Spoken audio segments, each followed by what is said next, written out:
Online communities are originally built for learning and connection, but a group chat can turn hostile in a matter of seconds. You might see direct threats or coordinated bullying, or feel intense pressure to keep secrets that make you uncomfortable. When the notifications start piling up, it can feel like you're stuck. But regardless of the social pressure, you have the right to leave at any time.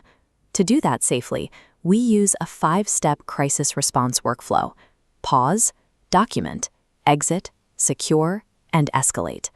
This protocol is designed to help you move past the immediate stress of the situation and focus on the technical steps needed to regain control of your digital space.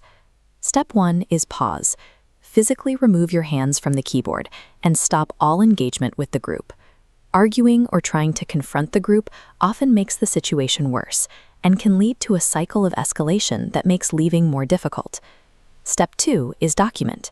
You must gather evidence of the behavior before you take any action to remove yourself from the space.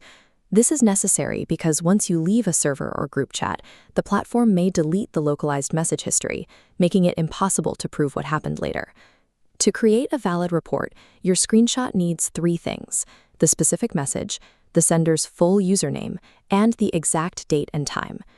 Once you have these screenshots, keep them private. Do not share them with friends or repost them, as this can spread the harm further.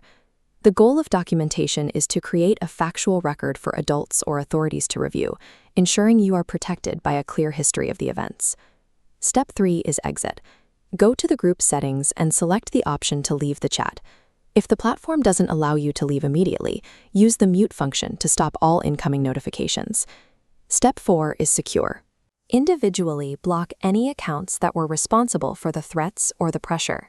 Next, check your global privacy settings. Restrict your profile so that only approved friends can message you. You'll know the process is working when you see confirmation badges like user blocked or settings updated. By exiting the group and tightening your privacy, you stop the aggressors from being able to reach you, effectively ending their access to your screen. Step 5 is escalate. Now that you are out of the immediate situation, you must show your documented evidence to a trusted adult. This includes people like a parent, a teacher, a school counselor, or a safety officer. It is also important to recognize when a digital problem becomes a physical safety concern. If you see evidence of immediate physical danger to yourself or someone else, bypass the standard steps and contact school authorities or emergency services immediately. Reporting the situation ensures that people with the authority to help can take over the responsibility of managing the conflict. By working through these steps, you have successfully secured your account and removed yourself from a harmful environment. Some might suggest that leaving a group chat or ignoring an argument is a sign of weakness. In reality, choosing to exit is a responsible decision that prioritizes your safety and sets a boundary against harassment. Remember the steps: pause, document, exit, secure, and report. Using this strategy gives you a clear, repeatable process to protect your well-being and stay in charge of your digital life.